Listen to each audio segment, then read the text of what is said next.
guys. Coach, you got a statement, and then we'll take questions. This is a great tournament, obviously. Great teams. Tennessee's size is tremendously impressive. Obviously, he's a great coach. The backboards, we got off to a tough start, especially midway through that first half. In the second half, we came back and fought and won the second half 30-29. But obviously, give them a ton of credit. That's a really good basketball team. We had no answers for Gillespie, the point guard, and Nate is, real deal. So congratulations. We don't have a long time to, stew over this. We got Notre Dame tomorrow at 10, so we got to bounce back. We learn a lot about our team today. He was great. Needed him to be like that too. Moving forward. Questions? Mike, got a mic? Brian. Pass it around, share with others. Sure. Steve, looked like you gave Javante some time off the bench. He was the first big off the bench and made some other changes rotation-wise. Just what was the thinking behind that? Yeah, beef. We needed some beef. I mean, this team is the #1 rebounding team in America. They've been plus 21 on the glass against everybody.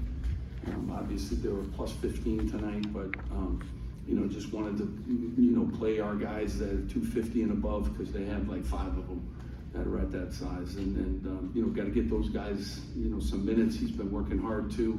So has Haroon, some of our other freshmen got some minutes tonight too. So you're gonna learn a lot about us, in these next 3 days. Steve, none of the guys built like Nate, that size and mobility. What kind of challenges did he present?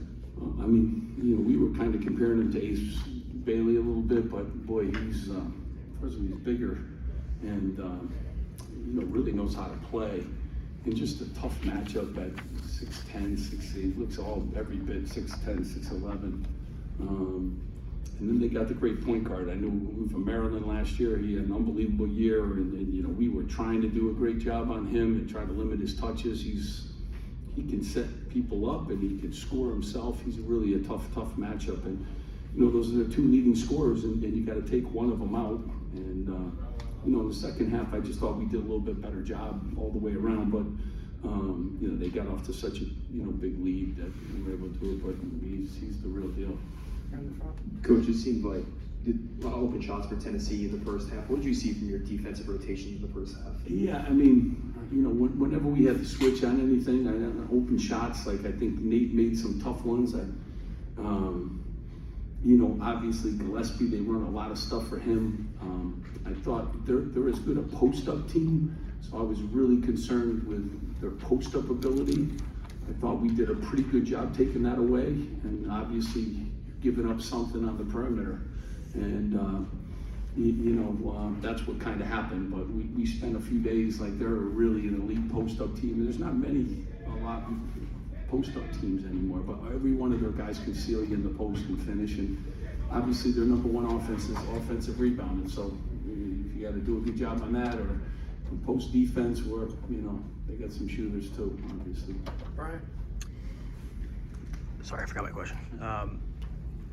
You guys are going to face teams of similar talent, like Tennessee in the Big Ten. Does a result like this worry you about where this? No, early in the year, you're worried about everything, and you're trying to find a rotation with 10 newcomers. But this is a top 10 basketball team, So we have teams like that in the league. We got to get used to that. We had some moments tonight where we were fine, but we're still figuring some stuff out. And their size is elite. They really have elite size, and they just keep bringing guys off the bench. So tip of the hat. It's a Hall of Fame coach, and he's got some size on that roster. So we have some teams in the league that kind of look like that, but not that big. What I was going to ask before is, you said you learned a lot about your team today. What did you learn about your team? Well, we kept fighting. Like, this was one of those games. Second half, we won the half. When you come into halftime and you spot a top 10 team that many points, like, you could do 2 things, and we just kept fighting.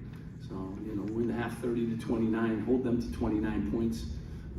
You got to take some positives. Obviously, it's a loss, and we got to turn this around tomorrow and play a really good Notre Dame team, who's one of the better offensive rebound teams too in the country. So, different challenge Notre Dame will be, but big challenge.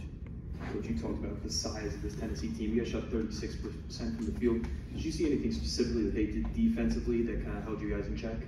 Yeah, I mean, well, you know, they make it hard. I mean, I thought we got the ball moving inside. We showed some real signs of executing too in the second half, and I thought we had some open looks too that we didn't make, and we continue to miss 1-and-1 opportunities from the free throw line. A game like this, you gotta, you know, take advantage of all the times you get to the free throw line too, because they do foul and that kind of thing. But you know, their length is a problem. They got really good athleticism and they're really deep. I mean, that's, you know, it's a really good basketball team.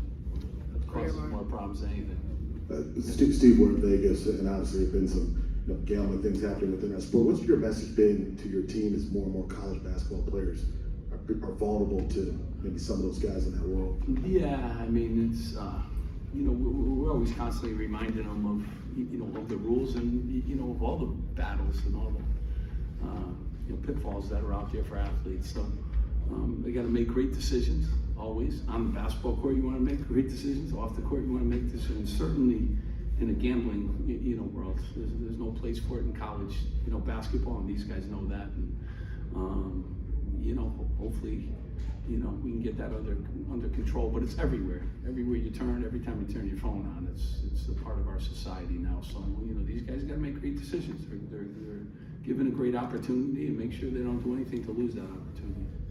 All right. Steve, you mentioned Notre Dame tomorrow. How important is it for this team to get that win, to leave Vegas with something? I mean, every game you play is important to beat Central. You know, every game you play is, you know, these are really good basketball teams, and you know, you got to play well. You got to play 40 minutes, and so, you know, I mean, every game is important to win. Every game, for every coach that's going to sit up here is going to tell you the same thing. You know, need to keep growing. My team. I mean, we went up against the big boy today, and you know, that's what it's all about. So hopefully that this experience today will help us for the next, you know, couple days here, and then we got Purdue and we got Michigan, and that's what this league is, and that's what we signed up for. So those are the challenges that we have, and all of them are tough, and you try to take them one at a time. Any questions for Haroon? No? Thank you guys so much. Thanks. Thanks, guys. Appreciate it.